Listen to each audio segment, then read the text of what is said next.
What's up, guys? Welcome back to another episode of Muscle Size and Strength Show. I'm your host, HS Dillon, and I'm back with another episode. And in today's episode, we're bringing you the topic of how to build muscles as a beginner. If you're new to the gym, if you are just starting your fitness journey, then make sure you follow this video all the way till end. I'm going to provide you with 7 simple steps that you can follow that will help you build muscle, lose some body fat, and get stronger in the gym. Okay, without further ado, let's jump with step number one. So, step number one on our list is start with compound exercises. What are compound exercises? Compound exercises are the ones that work your multiple muscle groups at once. For example, squats, deadlifts, bench press, overhead press, rows, pull ups, dips. Exercises like these are very effective in getting you stronger and building the most amount of muscle in shortest amount of time. These are basic foundational human movements that you perform in everyday life, like squatting down to pick heavy things up, pushing things overhead, that's an overhead press, pushing things away from you, that's a bench press, pulling things towards you, rows. So movements like these you perform in everyday exercises like these work a lot of muscles together, which helps your whole body get stronger as a one whole unit and also put on a lot of muscle in shortest amount of time. Okay, moving on to the step number two on our list is finding a workout routine that works best for your lifestyle. When it comes to building muscle, consistency is the key. So, finding a workout routine, a workout program that fits best with your lifestyle. Start with the routine anywhere between 2 to 4 days a week in the gym. For a beginner, that's ample of workouts, and that gives you enough time in between workouts to rest and recover and get stronger. Establish a routine, a workout program that helps you consistently go into the gym and work out. Point number three is progressive overload. What is progressive overload? In simple words, progressive overload is basically increasing the difficulty of your workout over a long period of time, or every week increasing the difficulty of your workouts in some form. What are the different ways you can increase the difficulty of your workout every week so that your body is consistently adapting and building muscle and getting stronger?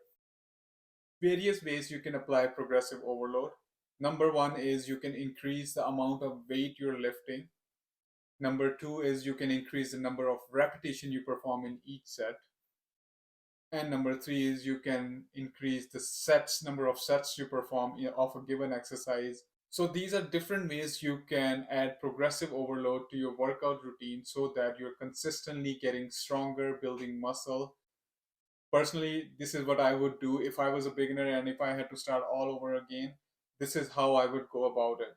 I would just choose the basic exercises: squat, bench press, deadlift, overhead press, so compound exercises. In order to keep it very simple and effective, I would just focus on increasing weight and getting stronger week by week to ensure that you are making progress in your workouts and you're building muscle each week and you're getting stronger every week.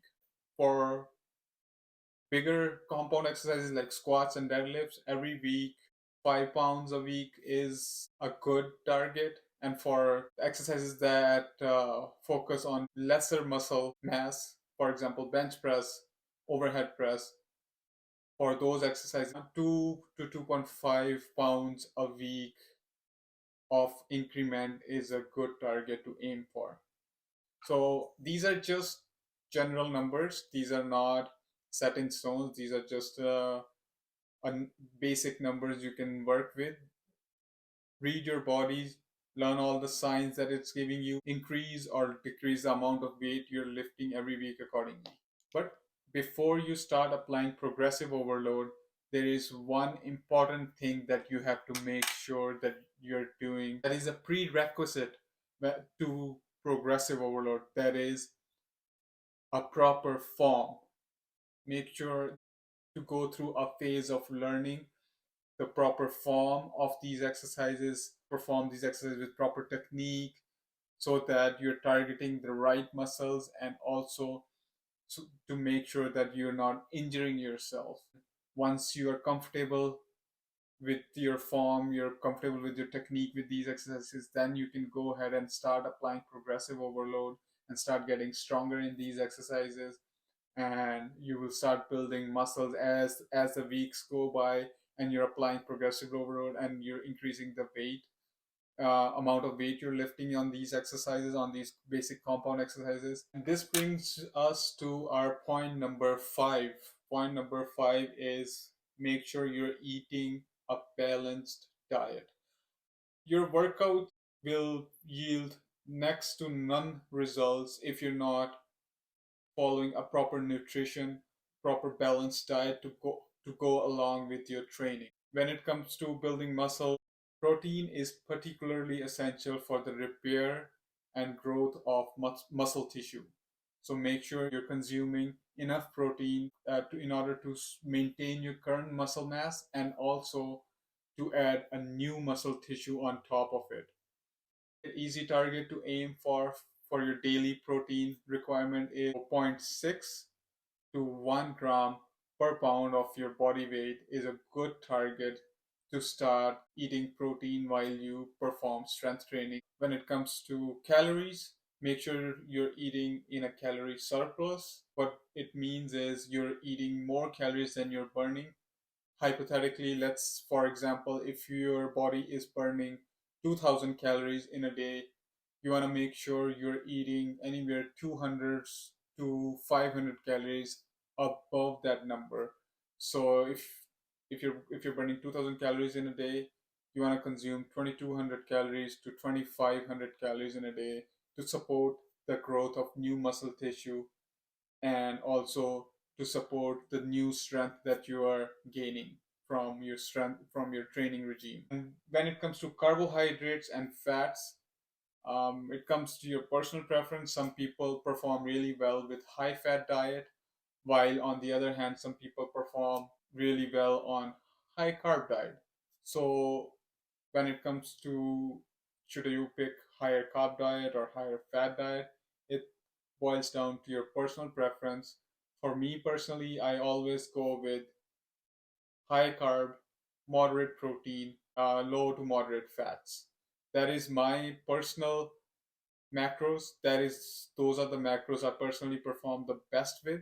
If I don't eat enough carbs, I feel that I do not have enough energy in the workouts as I would if I had enough carbs. And second thing I notice is that my pumps suffer greatly when I do not eat enough carbs. So those are two things to keep in mind if you're planning to go on a low carb diet. It's a personal preference. For me, that's something that just works best for me. For when it comes to protein, personally, I do not go anywhere above 1 gram per pound of body weight. That is the maximum I would go, and the lowest I would go is zero point 0.6 gram. So this is the range I stick in between. So anywhere at my daily protein requirement, I keep it in between zero point 0.6 to 1 gram of protein per pound of body weight. Moving on to point number 6 is rest and recovery. Your muscles grow when you're resting rather than when you're working out. When you're working out in the gym, you're breaking down your muscle tissues. That is not the time when you're building muscle. You're building muscle when you go home, when you replenish your energy, when you replenish your protein, when you are sleeping. That is when you're building your muscles. The most amount of muscle that you put on is during night when you're sleeping, during your sleep. So that is why I say make sure you're getting 8 to 10 hours of sleep every night, because when you are a beginner and you start working out, your body is going through lots of positive changes. So sleeping 8 to 10 hours per night provides your body with enough time to go through a recovery cycle each night. Your body has enough time to release all the hormones it needs to, and also your body releases most amounts of testosterone at night. So your body goes through the most amount of anabolic phase during your sleep cycle. Some tips to improve your sleep: make sure you're putting away your cell phone, you're turning off your all your screens, you're put like 1 to 2 hours before going to bed. Cool temperature in your bedroom. These are some basic tips you can utilize to improve your sleep. Last but not least is staying hydrated. Water is really important for muscle growth. Lots of people neglect this last point. Water is vital for health and overall muscle functions.